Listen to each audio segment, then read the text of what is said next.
Assalamualaikum warahmatullahi wabarakatuh.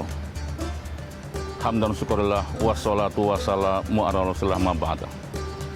Pemirsa MNC yang dirahmati Allah Subhanahu wa taala.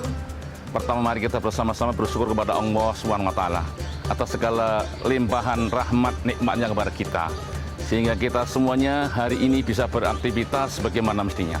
Mudah-mudahan aktivitas kita dicerat oleh Allah Subhanahu wa taala menjadi amal yang Allah ridho kepada kita dan kita dalam keridhoannya, amin.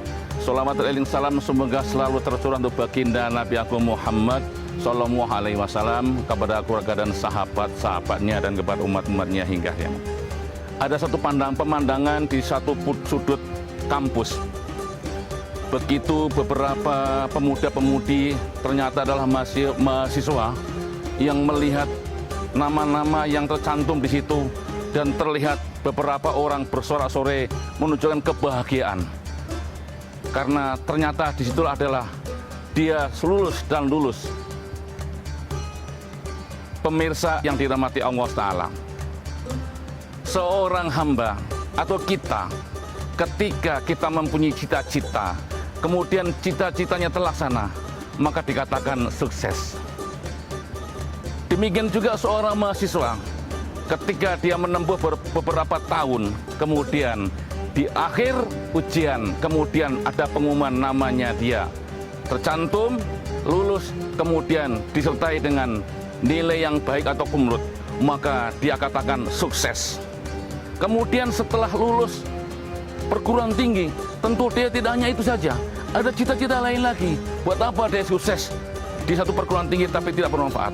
Maka dia akan mengamalkan daripada ilmunya, yaitu mencari pekerjaan atau dia membuat satu usaha. Kemudian katakanlah dia membuat satu usaha, kemudian usahanya berhasil dan dia dalam mengamalkan ilmu-ilmunya, dia dikatakan sukses. Tidak hanya itu, waktu berjalan, dia tidak cukup dalam kehidupannya, dia mungkin berkecukupan dalam harta, sementara dia sendiri seorang bujang atau kalau wanita adalah seorang perawan, tidak enak, maka dia mencari, pingin satu lagi, keinginan lagi, apa? Agar dia mendapatkan jodohnya. Seorang pemuda pingin mendapatkan jodoh yang solehah, seorang yang pemudi pingin mendapatkan jodoh yang soleh. Ketika mendapatkannya, maka dia katakan sukses. Cukup di situ? Tidak. Ternyata ketika terjadi perkawinan suami istri, maka dia akan mempunyai cita-cita lagi.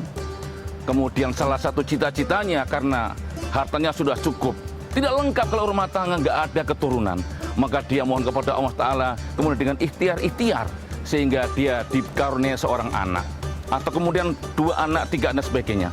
Dia katakan sukses. Tidak hanya itu, dan lain seterusnya, terus dan seterus. Ini tidak akan selesai. Pemirsa MNC yang dirahmati Allah SWT, sesungguhnya apa sukses itu sih? Kalau orang mengatakan sukses itu apabila cita-cita kita, keinginan kita terlaksana sesuai dengan rencana, baik waktunya ataupun segala sesuatunya, itu dikatakan sukses. Tetapi itu terus dan terus tidak akan berhenti, karena akan muncul keinginan-keinginan baru. Pemirsa MNC yang dirahmati Allah Subhanahu wa taala, tentu ada sesuatu yang ketika dia mencapai sesuatu itu, dia dikatakan sukses yang sesungguhnya. Maka siapakah orang sukses yang dalam hakiki? Orang yang mendapatkan kesuksesan hakiki adalah orang yang ketika mendapatkan itu, dia udah nggak ada lain lagi. Siapa itu? Itulah orang yang meninggal dalam keadaan husnul khotimah, masuk ke surganya Allah Subhanahu wa taala. Itulah MNC yang dirahmati Allah Subhanahu wa taala. Allah Subhanahu wa taala berfirman di dalam surat Fussilat ayat 30. A'udzubillahi minasyaitonirrajim. Bismillahirrahmanirrahim. Innal ladzina qalu rabbuna Allahu tsumma istaqamu tatanazzalu 'alaihimul malaikah تتنزل عليهم الملائكة ألا تخافوا ولا تحزنوا وأبصروا بالجنة wa absiru bil jannati allati kuntum tu'adun. Sudah kamu latif, yang mafhumnya. Sesungguhnya orang yang mengatakan Allah Tuhannya, kemudian dia istiqomah menjaga keimanan dan sebagainya, maka di dalam mufassir dikatakan ayat ini menerangkan orang yang sukses yang hakiki. Maka sebelum detik-detik kematiannya Israel datang, maka Allah Subhanahu wa taala mengirimkan malaikat rahmat. Apa malaikat rahmat? Mengatakan alla takhafu, jangan takut. Takut apa? Karena setelah kematian akan ada namanya kehidupan alam barzah, alam mahsyar, alam mizan, dan seterusnya. Wala tahzanu, dan jangan bersedih. Tuhan mungkin punya istri yang cantik, yang solehah, harta yang berlimpah, mobil yang bagus, kendaraan yang hebat, rumah yang mewah, jabatan yang bagus dan sebagainya. Di dalam ayat berikutnya, nahnu auliya'ukum fil hayati dunya wa fil akhirah. Allah mengatakan, duniamu, akhiratmu urusan aku, kata Allah. Maka yang paling menyenangkan, malaikat rahmat mengatakan, wa absiru bil jannati allati kuntum tu'adun. Wahai Tuhan, saya datang ke sini memberi kabar gembira untuk Tuhan bahwa Tuhan tempatnya di surganya Allah Subhanahu wa taala. Subhanallah.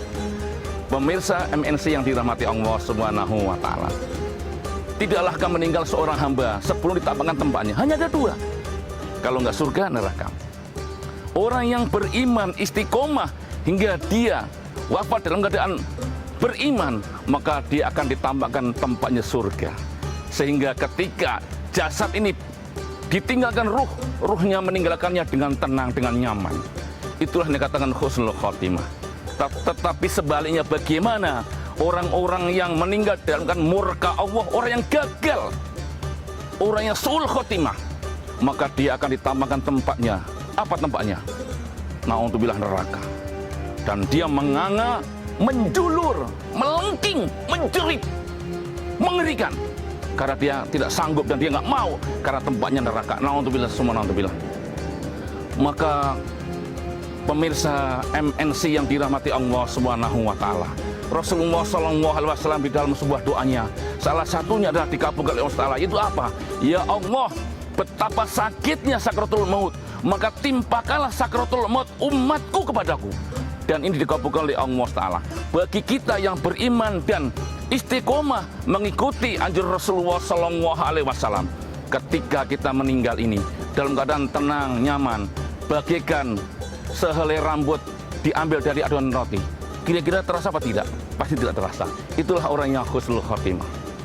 Mari kita berdoa kepada Allah Subhanahu Wa Ta'ala.